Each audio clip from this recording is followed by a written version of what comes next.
Welcome to the Father Figure Formula. Create moments that matter. Okay, welcome everybody to the Father Figure Formula Fireside Chat.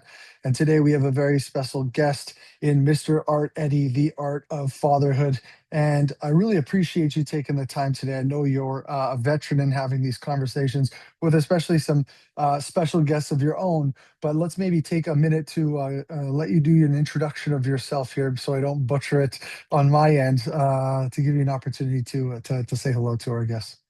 Thank you, Lance, for having me. I appreciate the platform that you have and what you're doing as well. I think you and I are both in this parenting space, and sometimes the dads don't look as equal as moms. Hey, moms give birth to the kids. That's a podcast in itself, and they need all the flowers and then some. But I think in general, after that happens, the miracle of birth, sometimes dads are seen as second class parents, right? So I really appreciate you having this platform as well. My name is Art Eddy. I run the podcast called The Art of Fatherhood. It's a dad joke if you want to think of it that way, or it's just The Art of Fatherhood. Either way works.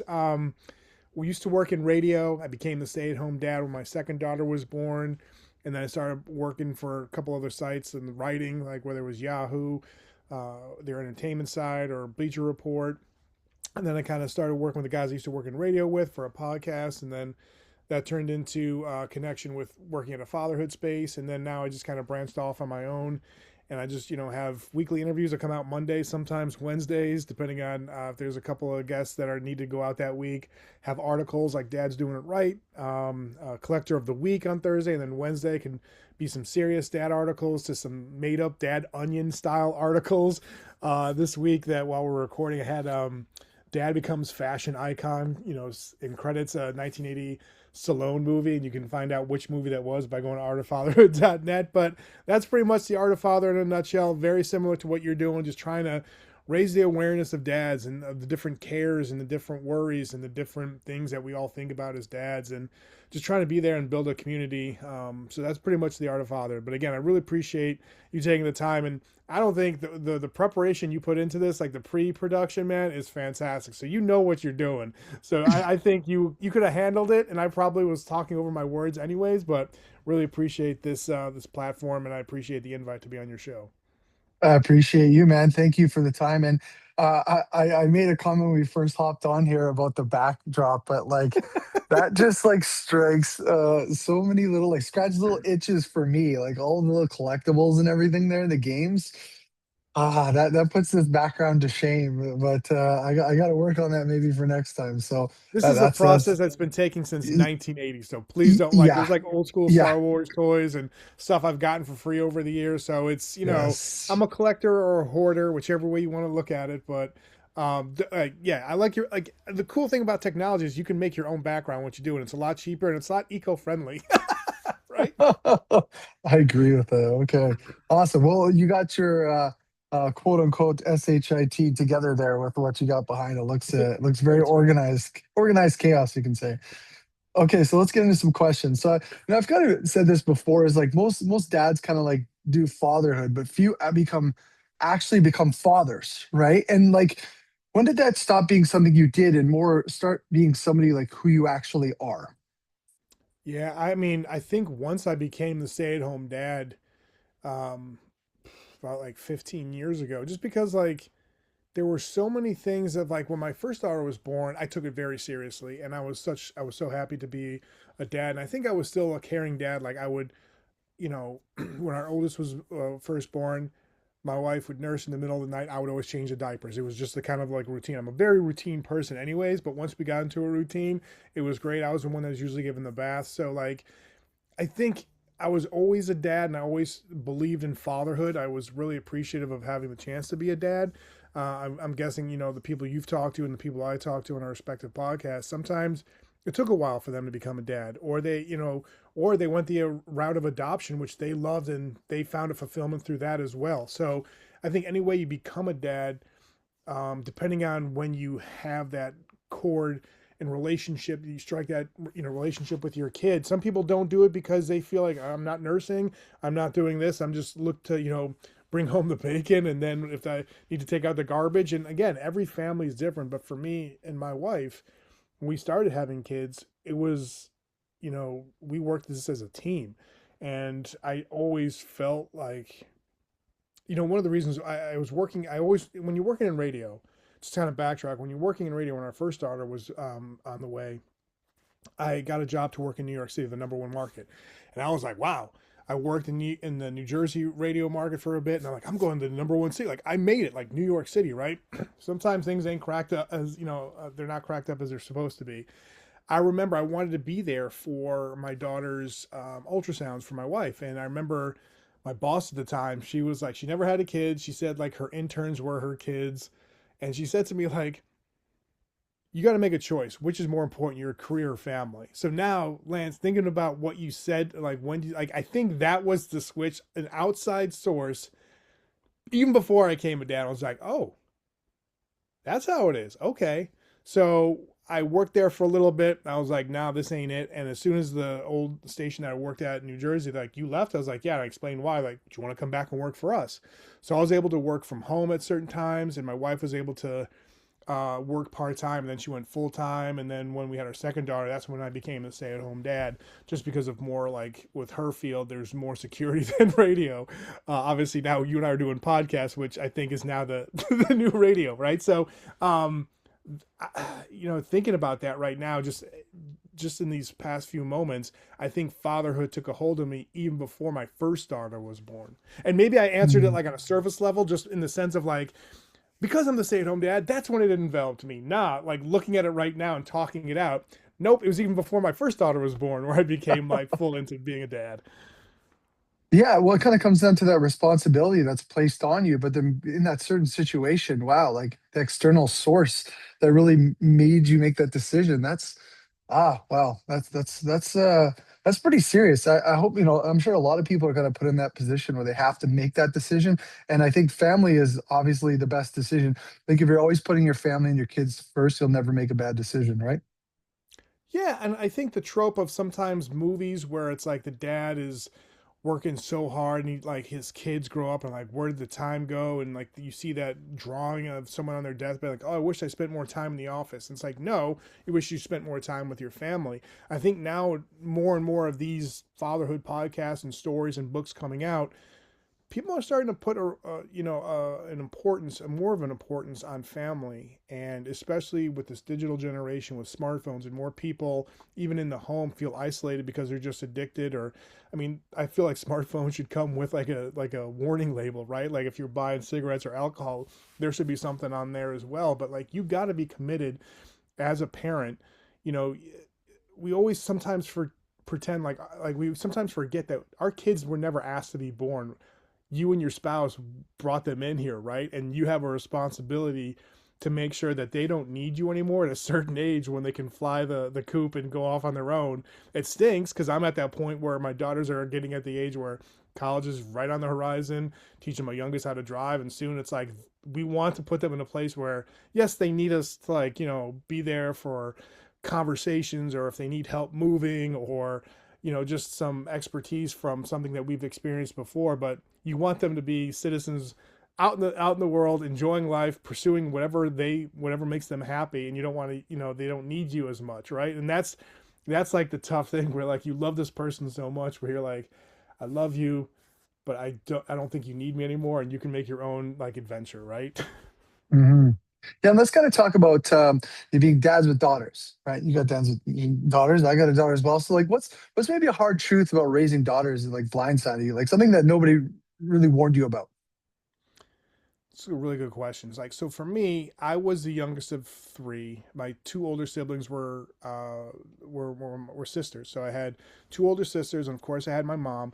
My dad would travel sometimes here and there. We moved around a lot. People thought we were like in the military, but it's like, no, my dad worked in the medical device industry, and it was depending on where the next job was or whatever.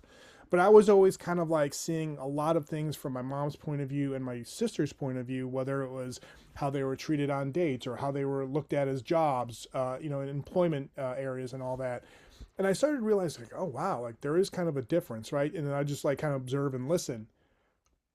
But it also becomes a lot different when you become a dad of daughters, where you see the double standards and all that. And I think, if people kind of want to feel like step into other people's shoes, like when I was becoming a stay-at-home dad in like the 2010 area, I felt what it's like to be like a less looked at as a lesser person. Like, why is this guy here at the park with his kids? Does he not have a job? Is he a deadbeat? Is he just taking them out and all this other stuff? Like, I'd be engaged. I'd be like running around and playing with them. But they always looked at you like, oh, is he trying to pick up the moms here or something? Like all of these weird things that like I've heard in like the distance and stuff. But for raising daughters, there was one point where I was holding my oldest when she was maybe like 3 to 6 months old, and I was watching TV, and I saw this commercial about the way that a young girl sees how women are portrayed on magazines, movies, and all this other stuff. And it was just about like be okay with who you are and your body type and all this other stuff, right? And I realized, I was like, that's one of the things I'm gonna have to combat them with. I mean, when I was a kid, there was a point like middle school, I was a husky kid. I'd always go to JCPenney. We get the husky Wranglers because I was kind of a chunky kid, right? And then I grew into myself, and I was fine. But like boys and girls, I mean, boys can have like image issues, but back then I felt like it was more on a girl's side than a boy's side.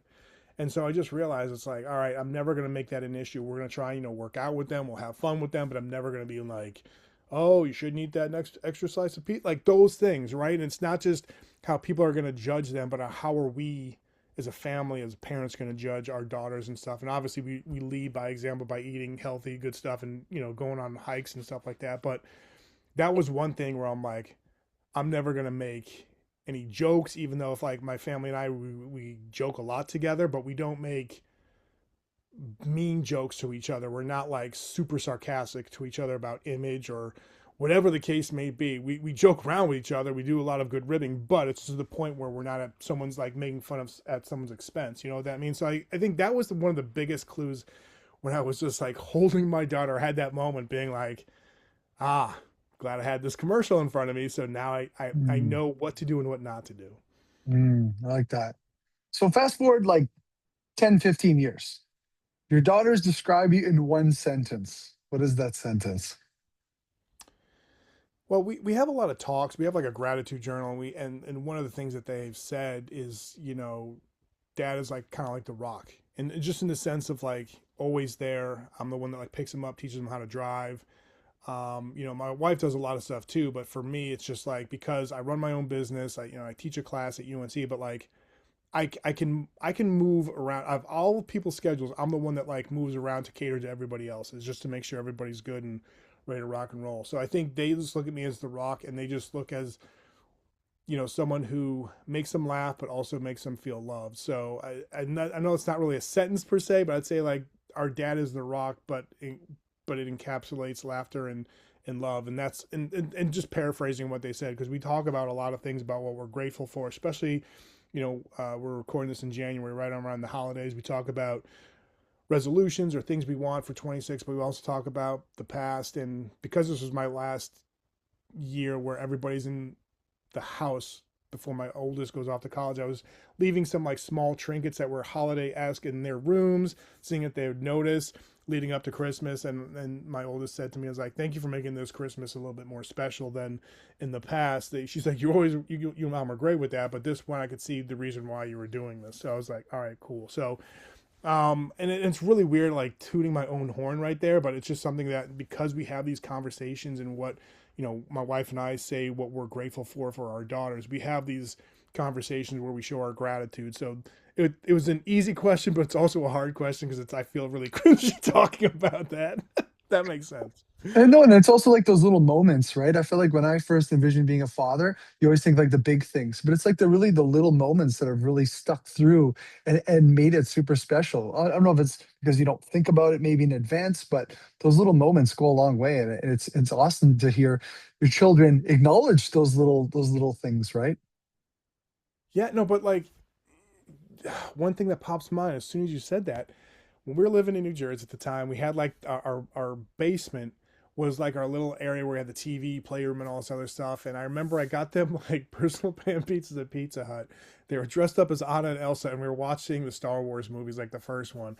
And they will tell you that's one of their favorite memories from that house. Like, oh, do you remember that time like Dad got us pizzas and we were downstairs watching, New Hope and Empire Strikes Back and Return of the Jedi, and I was like, yeah, like, and I'm like, that's really what stuck with you, and they're like, yeah.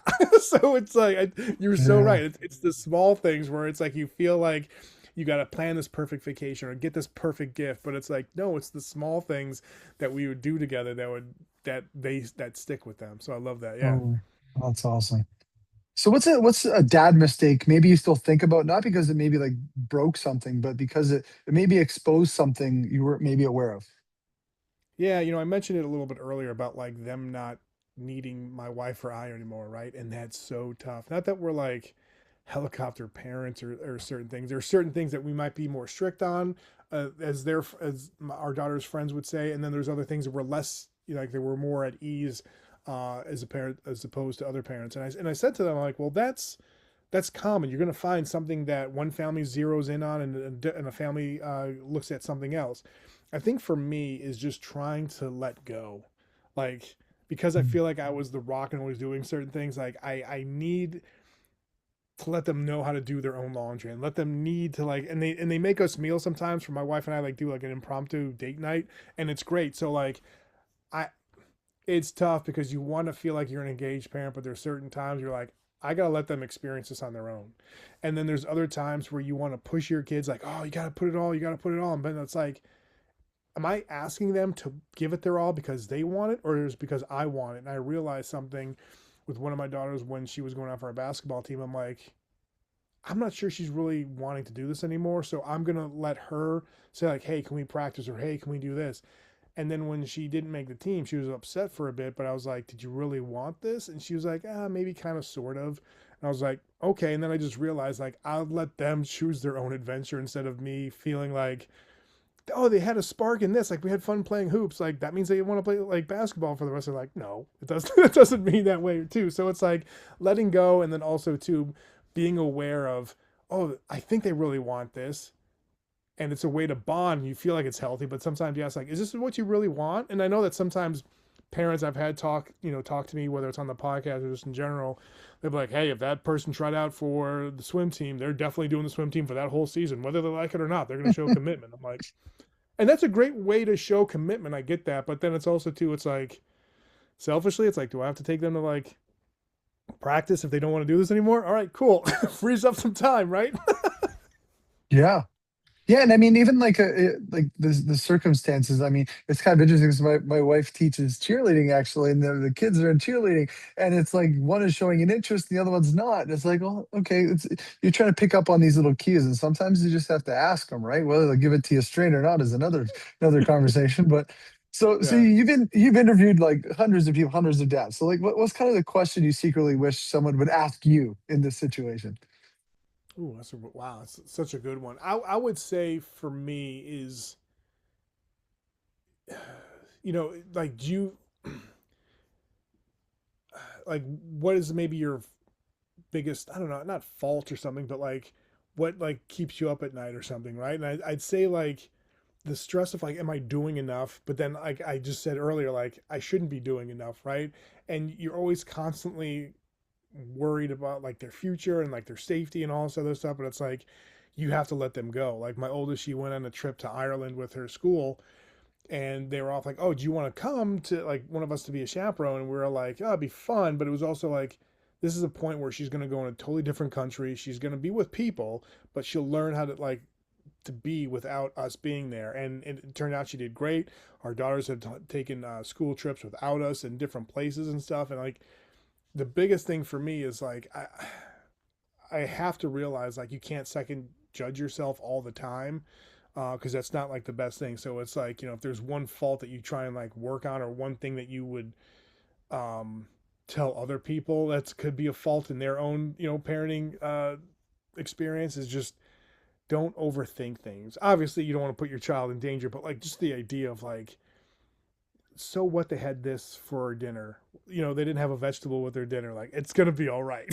So it's like you just got to think like, I should have made a salad, I should have done this, right? Like, or like, I know it's a weird example, but just certain things like, did they fold their laundry before they go to bed? Like all of these things, like they'll get to it, but like I think sometimes I always like, should I have done this, should I have done this? And it's like the guessing game or hindsight is always going to get you. So I think that was the thing where it's like, what is something as as a parent that you need to let go of, or just need to like feel like you don't always have to be perfect. And right there, I was like, I gotta stop second guessing myself. I always say it's the big E, the big expectations, right? I've seen so many times in relationships, expectations sink the ship, right? And it's so much pressure, emphasis placed on something that might not be so, large. You can consider as a point of conversation. Yeah, like, I hear you there. So you've learned how to perform in radio, and I do say perform because I've had some experience in radio and music as well. So where have you caught yourself performing as a dad, and maybe paying for it? Yeah, I think, and this is gonna be maybe a weird example, but I think when they were like maybe toddlers or something, like I always felt like they needed to be entertained, right? And I always needed to like make them laugh or something. And if like even if I had to do something else, like no, I got to make sure that they're there. And like when they would nap is when I would do stuff or cook and all these other things. For me, there were certain times where like I know this is gonna sound really weird, but like just performing or just being there, like sometimes you get like a headache just from being on or laughing a lot or trying to do all these different things that you're stressing out because like am I doing this? Am I doing this? Am I doing this? And when my wife would come home from work and we put the kids to bed, I'm like, I got such a headache. And she's like, why? I'm like, I don't know. I just felt like I needed to be on 24/7. And there are certain things, if you read in books, where it's like, it's okay for a child to like flip through a book by themselves or color by themselves and just be in their own thoughts, where you don't have to ask them all these questions all the time. And I think that was one of the things where I was just like, man, this is exhausting. I think because you're not used to that experience as a parent when you're juggling two kids, both are like in the toddlers or like like 18 months to like 3 year stage, and you just feel like you always got to be on. And then there was just like this fatigue that would set in and be like, what happened? So it was just like, I think for me, it was like just sometimes like trying to overdo it and perform and just like at their age, like trying to make them laugh or trying to do this. Like, okay, we just finished this craft. Now we're going to go outside and go for a hike. And it's like, maybe they need a nap. Maybe they just want to have some like, goldfish and watch a show or something. So it was just like, I felt like a person at like a daycare or like a summer camp where I'm like, okay, 10 o'clock we're doing this, 11 o'clock we're doing this. Where like they just maybe would rather me just read a book to them or them color or play with Play-Doh, if that makes sense. Totally makes sense. I did Disney World solo dad 5 days straight. I Oh was trying to man. be superhero dad, and then mom came because she was working the last day and was like, "We don't need this. This is way too much for them. Let's just tone it back." And it was like the right balance, you can say. So I totally get that about the performance aspect. Like, we need to do this, we need to do that. No, we don't. We don't. So, what does real presence actually look like in your house? I think it varies at different ages of your kids, lives, right? Here, it's just I think more and more listening to your kids as they get older. They're going to be dealing with things, and one of the things I've noticed where maybe again I'm in my 40s where it was like I was talking to my parents, they'd be like, "Oh, that'll pass." Oh, if that person was being mean to you and they keep on being to you, they might not be your friend. So if they were truly your friend, and it's like it's wise and then, like it's again they're using their experience, but just telling them like, oh, just rub some dirt on it, you'll be fine in a couple of weeks, right, or a couple of days or something like that. Whereas now, like ever since they got into like middle school and high school, where it's like, all right, how you feeling? And I'd say like, hey, there were certain times when I was your age I felt like this, but it's a little bit different based on your surroundings and just based on society and culture right now. I think now it's just active listening. They say you got two ears and one mouth for a reason, even though I'm talking my butt off right now in this. But I'm just saying, like, for me, I think active and being a present parent is listening more and making sure you are listening to their needs and not telling them what they need, if that makes sense. 100%. I really vibe with that. Sometimes trying to really push the idea of knowledge or experience. Like I've had a couple conversations with some other gentlemen, and one of them kind of brought up, and I've done this before a few times, but they asked their children, "What can Daddy do better?" Right? And sometimes they're like, "Oh, well, you yell too much," was another conversation, right? Or so it's a conversation to have for sure. Yeah, So no, what's I'm sorry. sorry, go ahead. No, go ahead. I was gonna say, yeah, I think you know you sometimes might see like older generations who are like, oh, the kids don't even like yell, they go on timeouts or this or that. I'm like, it's just, I guess every generation is different. Every generation tackles things and situations differently. But like, I know that like yelling, especially like for me, we don't really yell or raise our voices here. But it's like there are times where like my wife and I have done that, and like the kids are like, woof, you don't want to freak them out, but it's almost like you're, banging the cymbal for them to be like, oh wow, okay, this dad means this or mom means this. Like this is the time. Like we should probably stop whatever we were doing. So it's tough when you balance that thing, but you also realize like, and there are times where like I've maybe yelled or gotten angry and said something, and I was like, hey, you know what? I'm sorry. My actions or my words didn't really come out that right, and I'm sorry. I was just like, it wasn't just you. There was a lot of things, and that's not an excuse. But I just want to say I'm sorry. I think saying you're sorry is very important because if you're raised in a household where people don't say they're sorry, then you feel like you don't need to say it, right? So we practice a lot of things where respect and honor and just like transparency in our house. Yeah, agreed. There's something really powerful about kids seeing their parents say sorry. That's presence in my opinion for sure. So what's tempting about kind of being like a public voice in fatherhood, and what maybe kind of makes that dangerous at the same time? Like I know there's a lot of really deep conversations that go on here. So what are maybe some kind of trials and tribulations that you come across? Yeah, being in this parenting space for a while, I made so many great relationships with dads, whether they're in the States or different parts of the world with you, Lance. But like, I mean, granted, you're just the neighbor up north. I get that. But like, I have found that so when I started getting into this parenting space, my kids were little, and then there were other parents who had kids who were maybe tweens or in elementary school, and then after a while when their kids started reading their stuff, they're like, "Why'd you put that in there? Why'd you like?" And we'd have these like group chats being like, "Oof, I totally ticked off my son or my daughter by they just found my blog or they found my YouTube account and stuff like that. I'm going to be taking things down."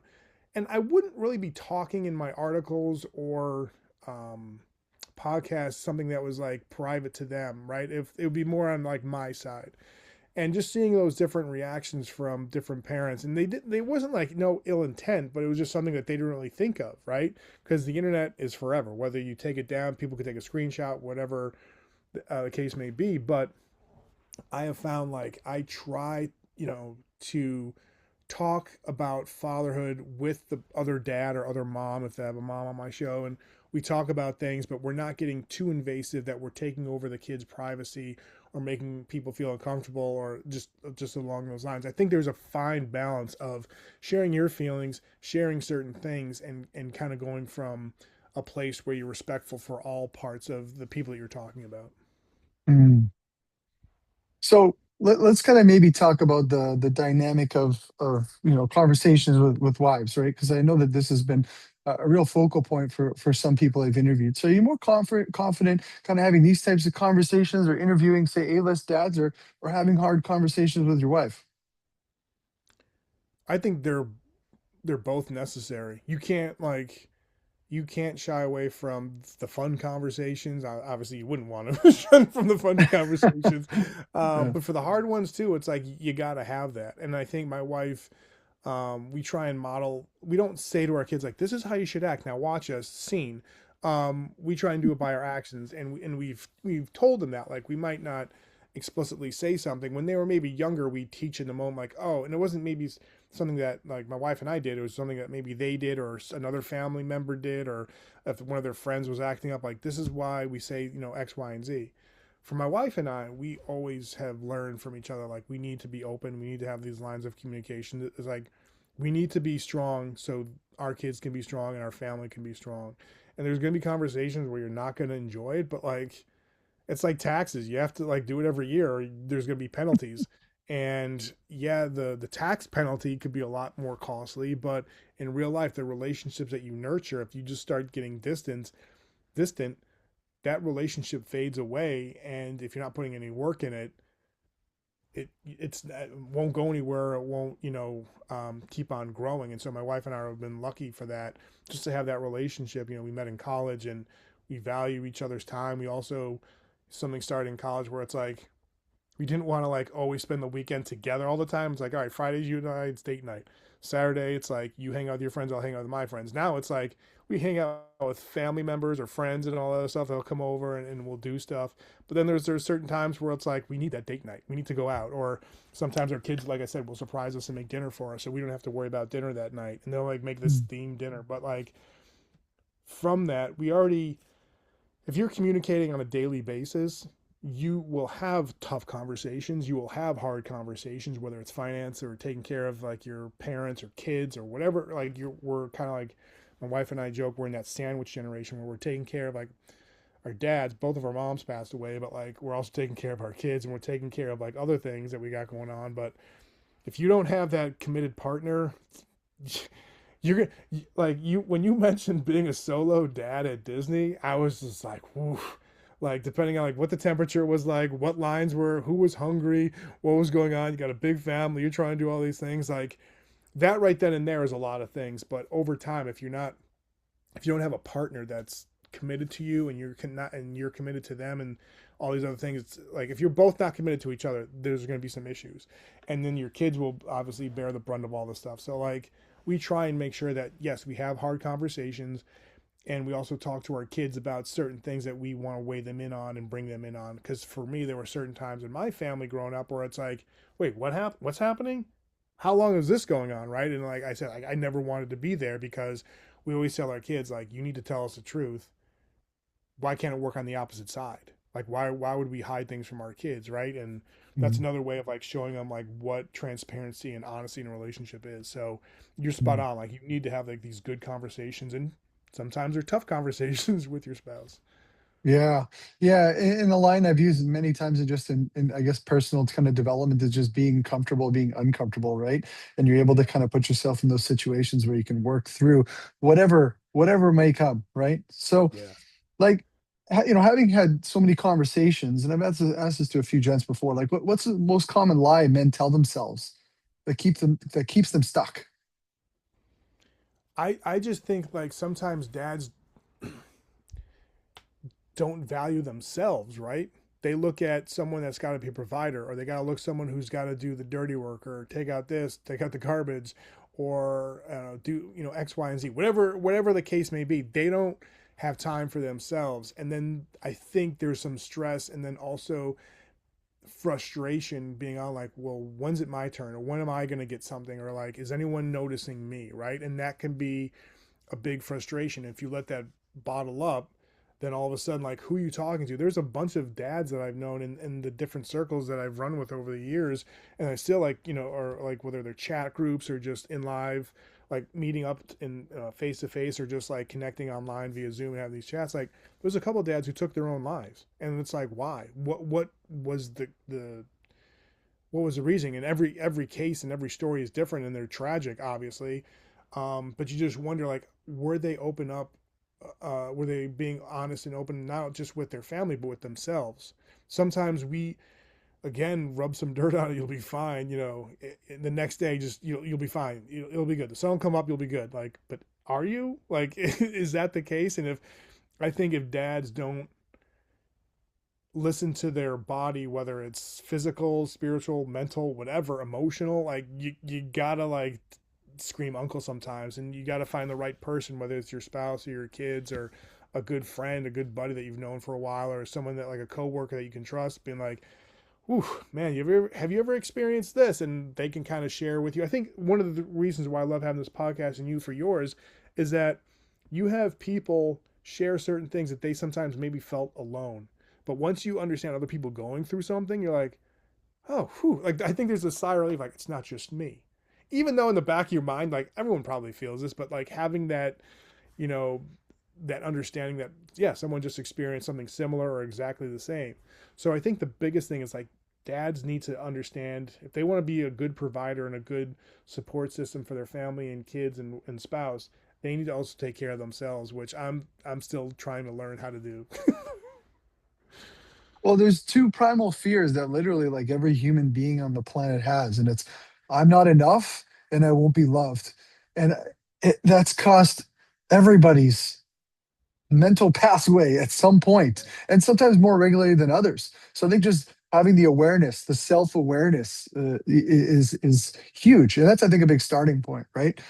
So Yeah. among like dads you've talked to, maybe even particularly like high achieving fathers, like ones that look like they've got it together and or potentially have it together, right? What's one regret that you hear most often? I would say maybe the fact that they weren't looking at the little things. They felt like, oh, we're going on this trip, or oh, I sent you to the best schools, or you got the latest clothes. Isn't that what you wanted? Like, and yeah, like on the surface level, you want to be on like the in crowd, whether you're going to a cool spot, like, hey, like, before like a week vacation at school, like, oh, where you guys going? Like, I'm going here, I'm going there. Where you going? Nowhere. And then you feel like left out, right? But I think the biggest thing is the idea of just dads seeing actually what their kids want, not projecting what they want or thinking what they want, right? Like I think the biggest thing is just having those conversations. I remember Jeff Foxworthy was saying like he loved learning more about his kids. And when he was first starting out, he was going from one place to another place. He'd take the red eye so he could drive his kids and maybe the neighbors' kids and just have that time where, like, yeah, he was dad. He was like, taxi dad, but he was still learning about their day and seeing what, like, they had, like, they have a test coming up or whatever. Like, he always made a strive to make sure that he was there and listening. So I think the biggest thing is, like, sometimes we project what we think our kids need, but we're not listening to them. I think that's the biggest thing. I mean, everyone will probably say time or, I'm trying to like balance work and family. And I like when sometimes people say like there is no balance in work and family. You just have to find one week you could be like 80% at work and 20% at home. And then you flip it and then be like 40% home and 60% at work, right? Like life is all about give and take, right? And even though I'm very routine oriented, there are certain times I have to make adjustments into my schedule to make sure that I'm there for my kids and wife and family members and friends. But then on the other side, I'm like, hey, I need this, and they'll step in and take care of certain things. So I think the biggest thing is almost like projecting, like, yeah, this is what my kids want. Well, did you ask them? That's the thing. So what's one parenting trend that you think is really helping dads right now, and maybe one that's like quietly hurting them? Right now, the one that's helping them is platforms like yours, Lance. Like just the Mm. idea of, and I've there's a column that I write over at the Art of Fatherhood where it's like dads doing it right, and there's a couple of people that started like a dad stroller club, or a dad after school program, or certain other things where these dads are getting together, and sometimes they're just all dads hanging out, or sometimes they're dads with their kids, but they're creating this community. I think the biggest thing is forming a sense of community, a sense of belonging. Like I mentioned earlier, when people feel like, oh, it's not just me, like once you feel that you can get connected into some type of like group or organization or family dynamic. I always say like, fatherhood is the new brotherhood when you find a bunch of dads who kind of think like you, or maybe not even think like you, but like want to be a good parent. Let me just start off like that. Like I think if you're in a room and everybody thinks exactly like you, it's not really a good thing because you want different perspectives, right?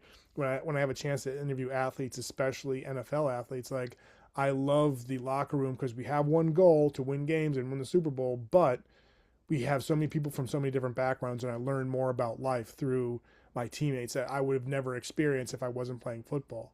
So even though I said like think like you, that was kind of the wrong choice of words, but like just want to be a good parent, and if you build that sense of community, that's great.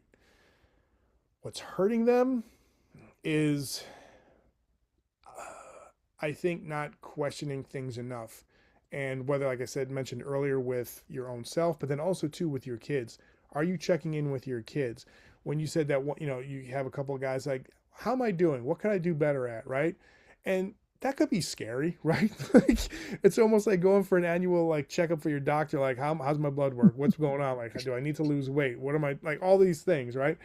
But like checking in with them and just listening and just trying to see where they're at, because there's so many times that I've heard from other people like, yeah, I didn't know my son or daughter was going through this. And there are certain other things where I experienced with my kids. I'm like, man, maybe this week was kind of hard for me to juggle both fatherhood, work, and different responsibilities that I had this week. So you just make it a point for that. And if you keep on, like, if you feel like you're a failure as a dad, then that's going to weigh on you more heavily and all that. So I would say the biggest thing is just like check in, and it doesn't always have to be like, all right, let's sit down. what's your day like? What's going on? Like, you want to have these normal conversations in an area where they're like, hey, can you help me make dinner? And like, then all of a sudden you start talking about your day and their day and learning like what's going on. Or if you're watching a show or something like that, like, oh, what you love about this show? Like, what's your favorite part? Like, we all were watching the last season of Stranger Things, and we enjoyed it a lot. And then like when my oldest, actually my other daughter, she doesn't have social media yet, but one of my oldest, she only has Instagram, and we were just talking about stuff and like seeing all the different, like, oh, this should have happened, this should have happened. And I said to them, I'm like, we were happy with the way it ended, but then we see other people's takes and it's like, oh, we need to be there, like we need to be like with them, like, yeah, it should have ended this and this and this was a plot hole, this or that. I'm like, I enjoyed it for what it was, and it's kind of a small like idea of like checking in with your kids and just checking in with them, not like reading the world news and like what kids are facing. And it's like, oh my God, are my kids doing this? Are my kids nervous about this?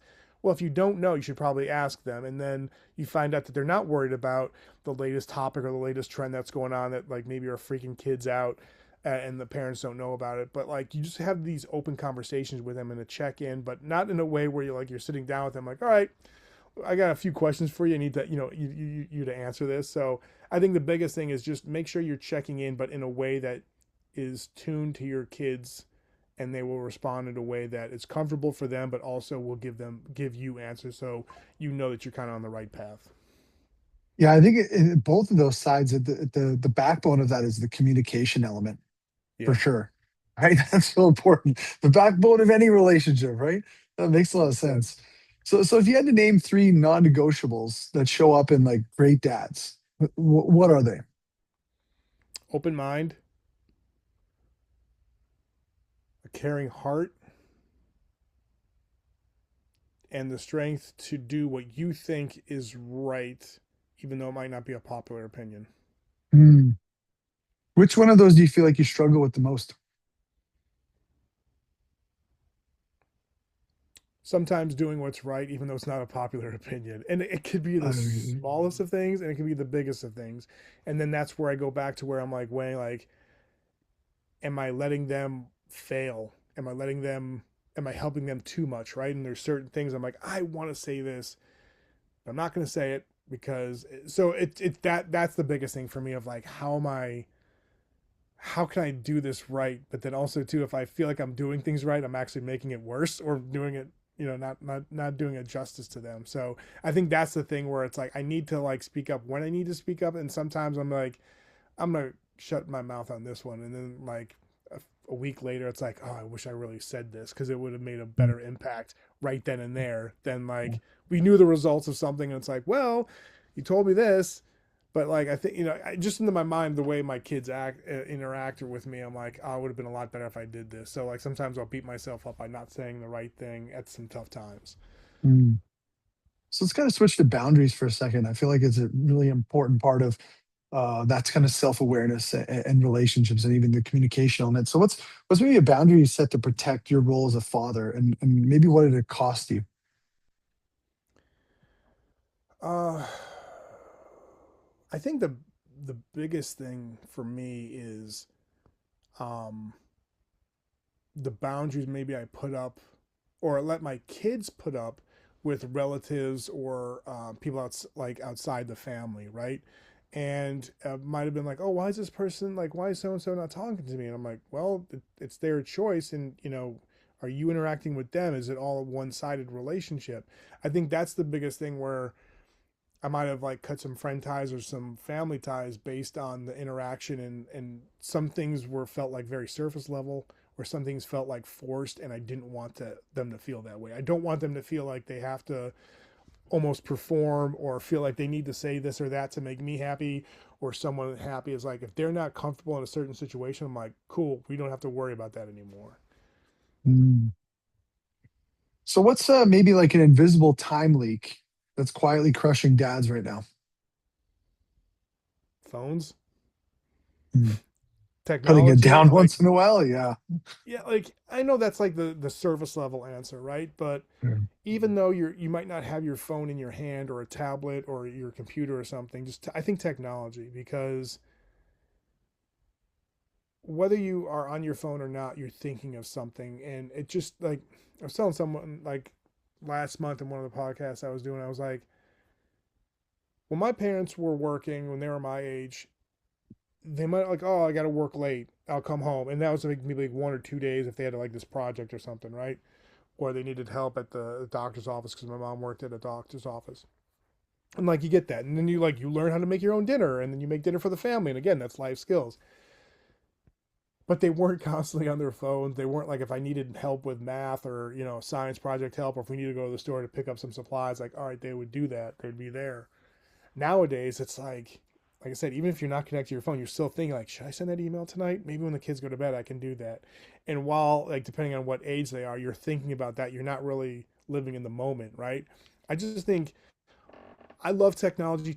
Anything is good in moderation, even though I have a bunch of collectibles in my office, so I know I'm talking on both sides of my mouth. But just the idea of like, having collectibles is one thing. It's not taking me from time from my kids.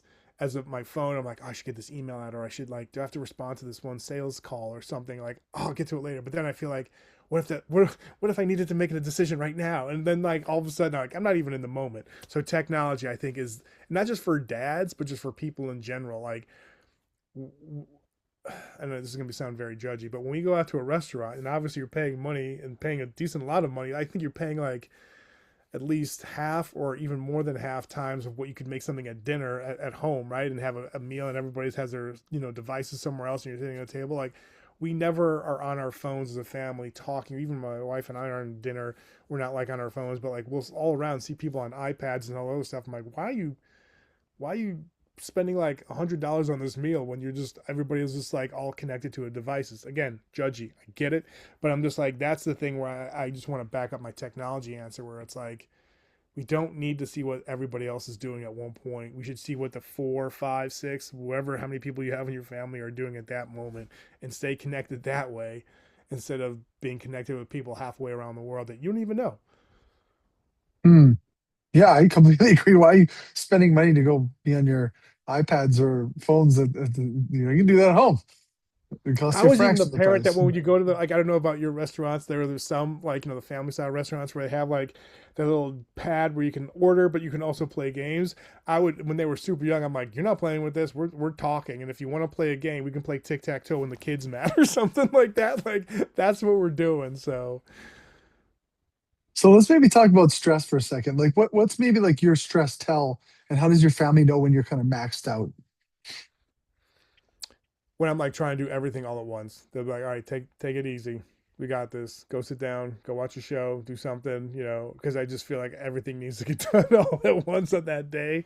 So they see that cue and they're like, and I'm glad they call me out on it sometimes because it's like they need to like I don't want to set a bad example for my kids. And I've seen it Mm. sometimes whether it's homework or a volleyball game or whatever where it's like they put the pressure on themselves and like yeah it's good to put pressure on yourself but then like unneeded pressure or unwanted pressure like I'm seeing certain things that they do. I'm like, oh crap, they get that from me.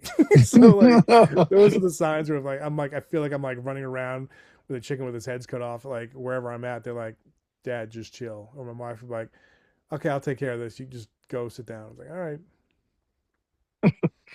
So what's the difference between a dad who's physically present and maybe one who's emotionally available? wow.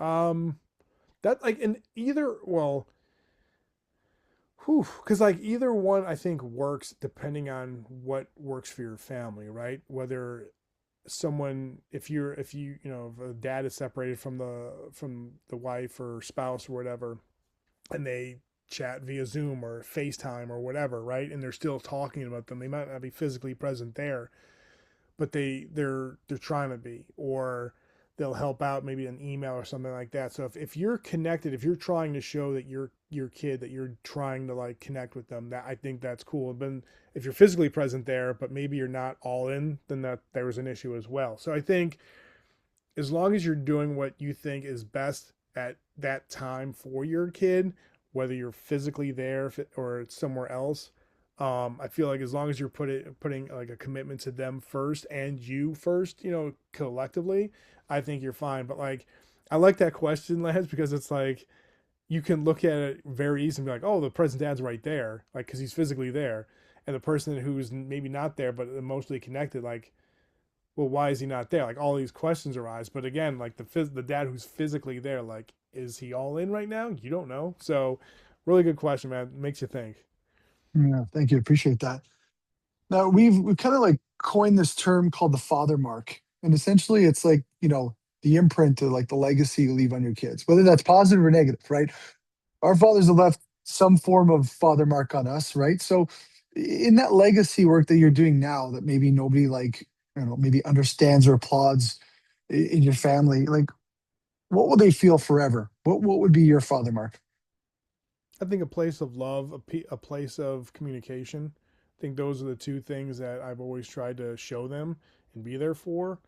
Um, we've had many talks where, like, no matter where you are in life, you can always call me. I will be there for you. Um, and I think that they know that I've got their back in a positive way, and then also too that they know that I love them. Love that. So last question here, and I kind of ask this to everybody, like what would you say to a dad who feels like he's quietly failing?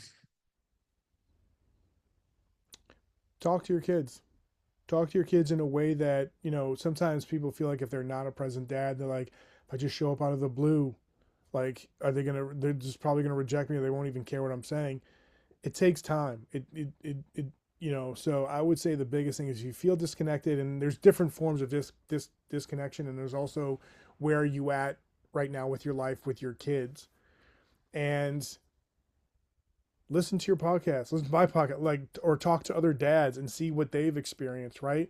And whatever you hear from a fatherhood podcast, or you hear from your buddies and talking about their experience, doesn't mean it's exactly going to work for your kids.